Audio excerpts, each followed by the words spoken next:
This is not a testimony. It's not a confession. It's a warning.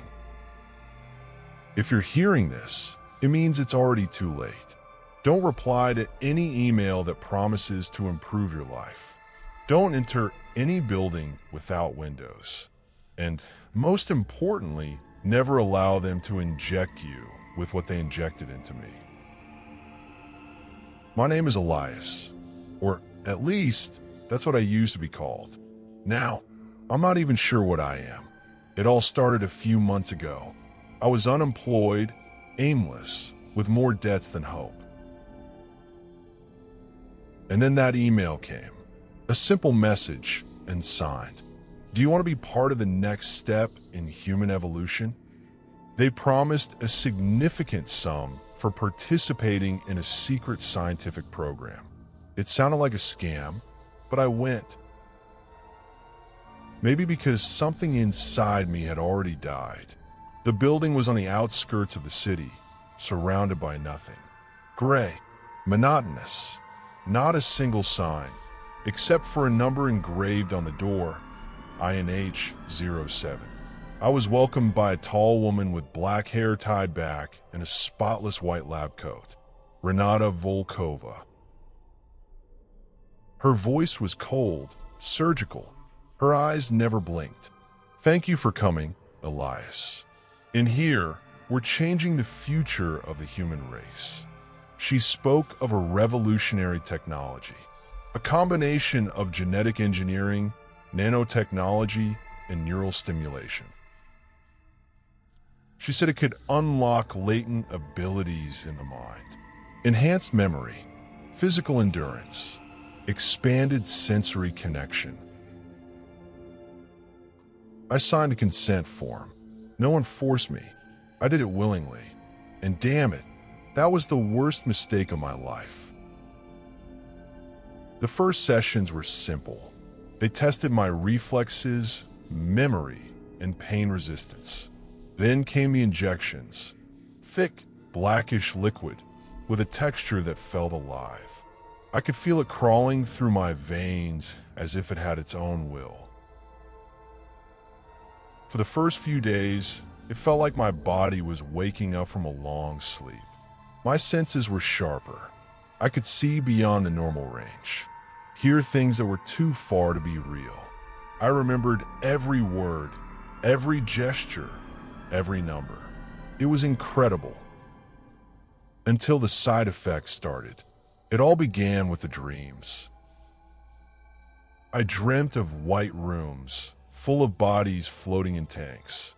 I saw symbols hanging in the air, burning without fire. And always, I heard the same voice. A voice with no language, but one I understood perfectly. A voice that said, "You are the door." I'd wake up soaked in sweat, bleeding from my nose, with my nails broken from scratching the walls while I slept. I told Renata. She just smiled. "It means you're progressing. You're adapting." Adapting to what? She never said. One day, they took me to a room they called the Black Chamber.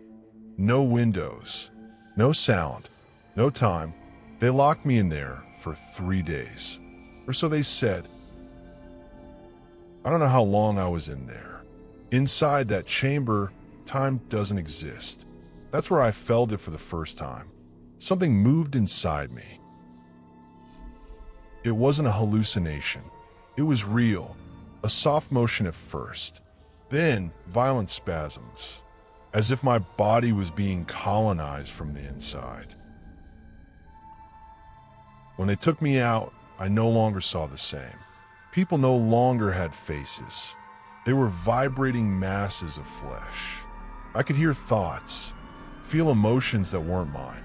Elias was no longer alone in his body. And then something happened that I can't forget. I touched one of the technicians who was monitoring me.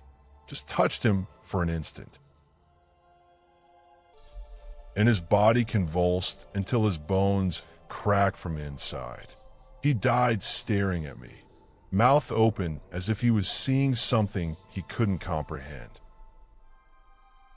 After that, they no longer let me leave my room, but I didn't want to leave either.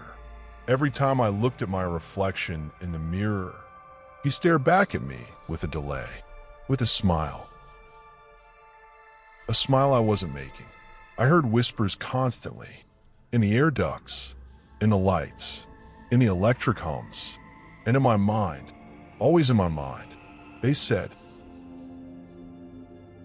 "You are awakening. You are remembering what you are. You are our vessel." I began to have waking visions. I saw ruins of a place that doesn't exist in this world. Red skies, floating towers, creatures crawling between the folds of space. In one immense eye, just one, watching me from the void. I couldn't sleep. I didn't eat, but I was still alive. More than alive. Something inside me was forming. I managed to sneak into the server room one night. I saw the project files. The experiment wasn't meant to enhance humans. It was looking for doors, individuals fragile enough to be opened, and strong enough not to die in the process. All the other subjects, dead. Internal explosions, cellular disintegration, suicides. I was the only one left. Because I had been chosen. Renata wasn't a scientist. She was a priestess of something far older than science. She wore lab coats and used technology, but whispered prayers when she thought no one was listening.